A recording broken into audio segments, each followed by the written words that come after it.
விஜய் அவர்களோட வளர்ச்சி ஒரு அபாரமான ஒரு வளர்ச்சி. அது வேற எங்கேயோ போய்கிட்டு இருக்கு. விஜய்க்கு என்ன மாதிரியான ஒரு பெரிய வரவேற்பு ஏற்பட்டிருக்கு. அதன் மூலமாக இப்போ காங்கிரஸ் ஸ்ட்ரெயிட்டாகவே காங்கிரஸ் ஒரு அலைன்ஸை பற்றி பேசுகிறாங்க திமுக கூட. அவங்க டிமாண்ட் பண்ணுறாங்க. என்னத்துக்காக டிமாண்ட் பண்ணுறாங்க? நாங்கள் தமிழக வெற்றி கழகத்தோட போயிடுவோன்றாங்க. அதுக்காக டிஎம்கேவும் 25க்கு பதிலாக 28+1. இப்போ இந்த நிகழ்ச்சி முடிஞ்சதுக்கு அப்புறமேல அங்கே இருக்கிற கமெண்ட்ஸ் என்னன்னா, இந்த வரவேற்பு நிகழ்ச்சி முடிஞ்சதுக்கு அப்புறம் அந்த பேச்சுவார்த்தை நடந்திருந்தா இந்த 28 கூட கொடுத்துருக்க வேண்டியதில்லை. அப்படின்னா என்னன்னா, கட்சி ஒரு சரிவை நோக்கி போய்கிட்டு இருக்கு இந்த பர்டிகுலர் ஒரு விஷயத்தின் மூலமாக. இதனால கட்சிக்குள்ள இருக்கிறவங்க எல்லாமே, அந்த பெண் நிர்வாகி ஒரு ஸ்ட்ரைட்டா போல்டா ஒரு ஸ்டேட்மெண்ட் கொடுத்துருக்காங்க. அதுல நிறைய பெண்களுடைய அவங்களுடைய வருத்தம், இதுக்கு எப்படி நம்ம முட்டு கொடுக்கறதுங்கிறதுல ஆரம்பிச்சு உள்ளுக்குள்ள வெளியில தெரியாட்டி கூட இதை மட்டும் தவிர்த்திருக்கலாமோ அப்படின்னு அவருடைய தந்தை எஸ்சிஎஸ்சியோட பேச்சு. அப்படியே மெதுவா யோசிச்சு பார்த்தா மிஸ்டர் விஜய் கூட இதை பத்தி யோசிச்சிருப்பாரு. நம்ம எல்லாம் கரெக்டாக கொண்டுட்டு போனோம், இந்த ஒரு ஸ்டெப்பை மட்டும் வேண்டாம் நீ வீட்டிலே இருன்னு சொல்லியிருந்தா இந்த பிரச்சனை வந்திருக்காதோ அப்படிங்கிற ஒரே ஒரு விஷயம் மட்டும்தான் நான் வெளிப்படுத்தின ஒரு விஷயமும். ஏசி வாங்கணுமா? நம்ம பூர்விக் அப்ளையன்சஸ் விசிட் பண்ணுங்க. பெஸ்ட் எக்ஸ்சேஞ்ச் ஆஃபர் ECMIல ஈஸியா வாங்கலாம். ஏசி சம்மர் வந்தாச்சு. Watts plan for this holiday? எங்க கிட்ட விட்டுருங்க, நாங்க பாத்துக்கிறோம். GT Holidays. GT Holidays, South India's #1 travel brand. Arabian Garden Seafood Restaurant. Bad taste meets elegance. Hi friends. Thiru Vijay அவர்களோட வளர்ச்சி ஒரு அபாரமான ஒரு வளர்ச்சி. அது வேற எங்கேயோ போய்கிட்டு இருக்கு. விஜய்க்கு என்ன மாதிரியான ஒரு பெரிய வரவேற்பு ஏற்பட்டிருக்கு. அதன் மூலமாக இப்போ காங்கிரஸ் ஸ்ட்ரெயிட்டாகவே காங்கிரஸ் ஒரு அலைன்ஸை பற்றி பேசுகிறாங்க திமுக கூடனா. அவங்க டிமாண்ட் பண்ணுறாங்க. என்னத்துக்காக டிமாண்ட் பண்ணுறாங்க? நாங்கள் தமிழக வெற்றி கழகத்தோட போயிடுவோன்றாங்க. அதுக்காக டிஎம்கேவும் 25க்கு பதிலாக 28+1. இப்போது இந்த நிகழ்ச்சி முடிஞ்சதுக்கு அப்புறமேல அங்கே இருக்கிற கமெண்ட்ஸ் என்னென்னா, இந்த வரவேற்பு நிகழ்ச்சி முடிஞ்சதுக்கப்புறம் அந்த பேச்சுவார்த்தை நடந்திருந்தா இந்த 28 கூட கொடுத்துருக்க வேண்டியதில்லை. அப்படின்னா என்னென்னா, கட்சி ஒரு சரிவை நோக்கி போய்கிட்டு இருக்கு இந்த பர்டிகுலர் ஒரு விஷயத்தின் மூலமாக. இதனால் கட்சிக்குள்ளே இருக்கிறவங்க எல்லாமே, அந்த பெண் நிர்வாகி ஒரு ஸ்ட்ரைட்டாக போல்டாக ஒரு ஸ்டேட்மெண்ட் கொடுத்துருக்காங்க. அதில் நிறைய பெண்களுடைய அவங்களுடைய வருத்தம், இதுக்கு எப்படி நம்ம முட்டு கொடுக்கறதுங்கிறதுல ஆரம்பித்து உள்ளுக்குள்ளே வெளியில் தெரியாட்டி கூட இதை மட்டும் தவிர்த்திருக்கலாமோ அப்படின்னு அவருடைய தந்தை எஸ்சிஎஸ்சியோட பேச்சு. அப்படியே மெதுவாக யோசிச்சு பார்த்தா மிஸ்டர் விஜய் கூட இதை பற்றி யோசிச்சிருப்பார்.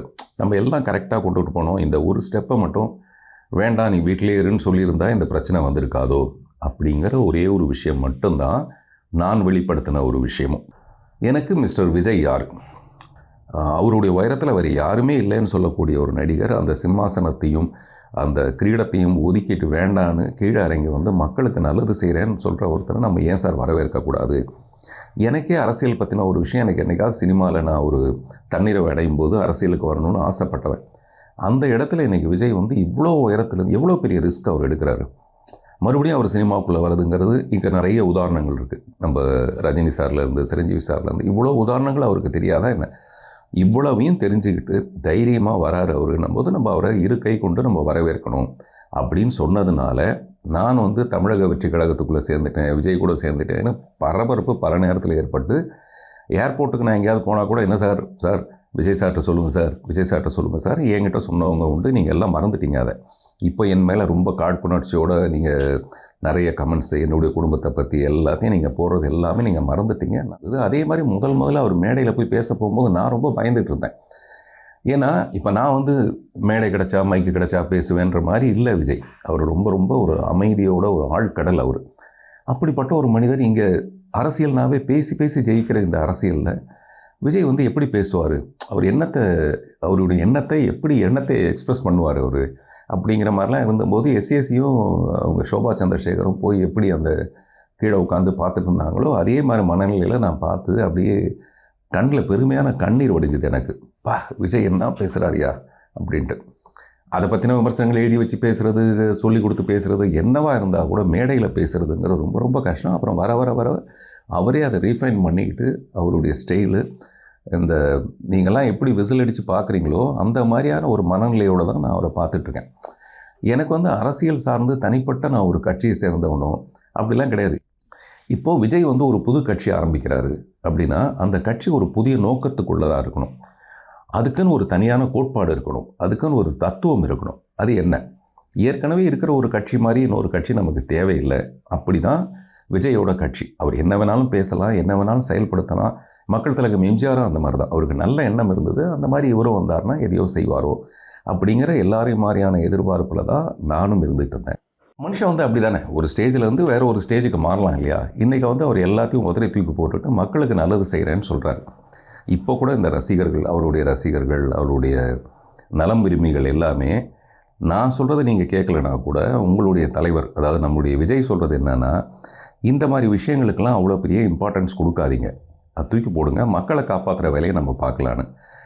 அவ்வளோ ஒர்த் இல்லை அப்படின்னு அவர் சொல்கிறாரு. இப்போ நான் சொல்கிறதோ, நான் பேசுகிறதோ, இல்லாட்டி ஒரு ட்வீட் வந்ததோ அவ்வளோ ஒர்த் இல்லை. அதை பற்றி நம்ம இவ்வளோ பிரபலப்படுத்திகிட்டு இருக்கிறது அவ்வளோக்கு ஒர்த் இல்லை. நம்ம மக்களை காப்பாற்றுற அந்த பணிக்குள்ளே போகலாம் இல்லையா? தமிழக வெற்றி கழகத்தை விட நண்பர் விஜய் வந்து நான் ரொம்ப கூர்ந்து கவனிச்சிட்டே இருப்பேன். இவ்வளோ பெரிய போராட்டத்தை அவர் எப்படி வந்து ஜெயிக்க போகிறாரு? அப்புறம் திமுகவை ரொம்ப ஸ்ட்ராங்காக அவர் எதிர்த்துட்டே இருக்காது. அப்படி தான் எதிர்க்கணும். இப்போ வேறு ஒரு புதிய தலைவன் தோன்றணும்னா இங்கே இருக்கிற ஆளுங்கட்சியை அவர் எதிர்க்கிறதன் மூலமாக தான் அந்த எதிர்ப்பு சரியாக இருக்கும். அதுதான் மக்கள்கிட்ட கொண்டு போய் சேர்க்க முடியும். அதில் எந்த விதமான கருத்து வேறுபாடும் கிடையாது.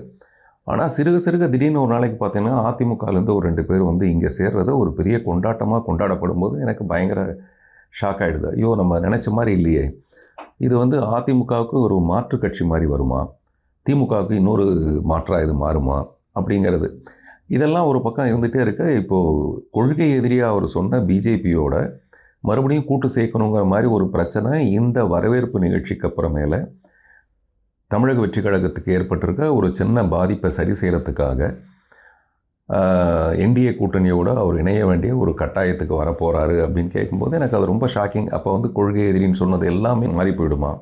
அரசியலில் எல்லாருமே இப்படி தான் மாற வேண்டிய ஒரு கட்டாயம் ஏற்படுமா?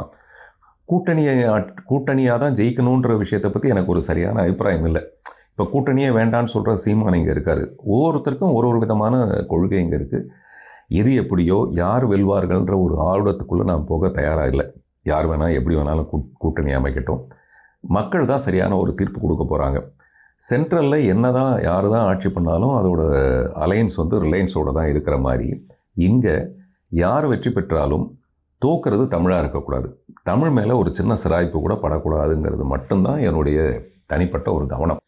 குழந்தைங்க பிரியக்கூடாதுங்கிறது அது எல்லா அப்பா அம்மாவுடைய ஒரு விருப்பம். நம்மிடம் உள்ள குழந்தைத்தனம் கூட பிரியக்கூடாது. ஏன்னா அதை வச்சுக்கிட்டு தான் அந்த வாழ்க்கை எவ்வளோ சுவாரஸ்யமானது. மழையை ரசிக்க முடியுதா, பலூனை உடைக்க முடியுதா, கவிதை எழுத முடியுதா, இவ்வளோ பிரச்சனைக்கு அப்புறமேலையும் நான் பாருங்கள், என்கிட்ட ஒரு இன்னசென்ஸ் தான்.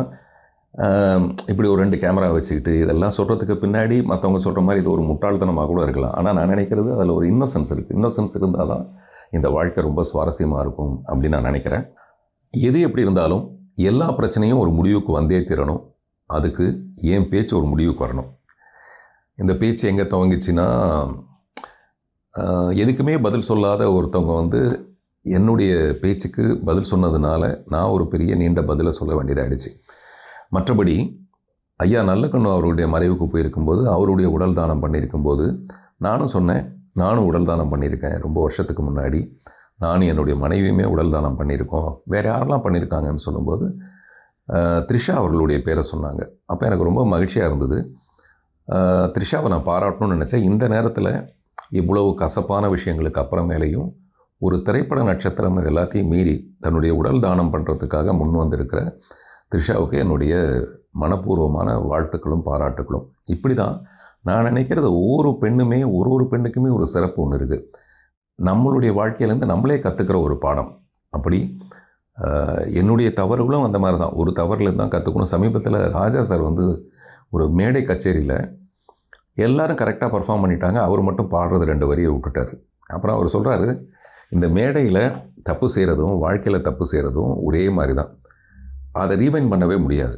இப்போது சாங் ரெக்கார்டிங் அப்போ நம்ம ரிவைண்ட் பண்ணிடலாம், ரிவைண்ட் பண்ணி மறுபடியும் அந்த தவறெல்லாம் சரி பண்ணிக்கலாம். பட் ஒரு மேடை கச்சேரியில் ஒரு தப்பு நடந்து போச்சுன்னா அது சரி பண்ண முடியாது. வாழ்க்கையில் அந்த மாதிரி தான். அந்த தப்பை சரி பண்ண முடியாது. மறுபடியும் ஒரு தப்பு நடக்காமல் இருக்கிறதுக்கு நம்ம பார்த்துக்கலாம். அதனால் நண்பர்கள் அனைவரும், நான் பேசுனதில் ஏதாவது தவறு இருந்தால் மறுபடியும் ஒரு தடவை, நான் எப்போவுமே ஈகோவை வந்து யூகோன்னு சொல்லிட்டு விரட்டி விட்டுற ஒரு ஆள். ஒரு ரொம்ப எளிமையாக இருக்கிறதுனால தான் என்னால் இப்படி யார் மனதையும் நோகடிக்காமல் ஏதாவது பேசணும் அப்படின்னு நான் நினைக்கிறேன். அதனால் தவறு இருந்ததுன்னா தயவுசெய்து என்னை மன்னிக்கணும். அதில் இருக்கிற சரியான விஷயங்களை மட்டுமே நீங்கள் அக்செப்ட் பண்ணிக்கலான்னு உங்கள்கிட்ட எல்லாருக்கிட்டையும் அன்போடு கேட்டுக்கிறேன். நன்றி. வணக்கம்.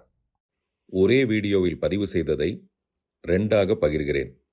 வேறெதையும் 2ஆக்க அல்ல.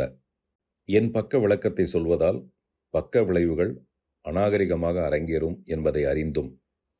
ஆனால் இது பற்றி இனி நான் பேசப்போவதில்லை. இதோடு விட்டுவிடுவது நம் அனைவருக்குமே நல்லது. நன்றி.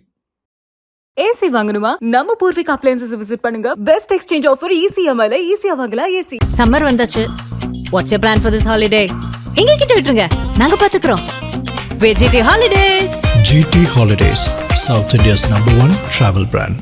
Arabian Garden Seafood Restaurant, where taste meets elegance.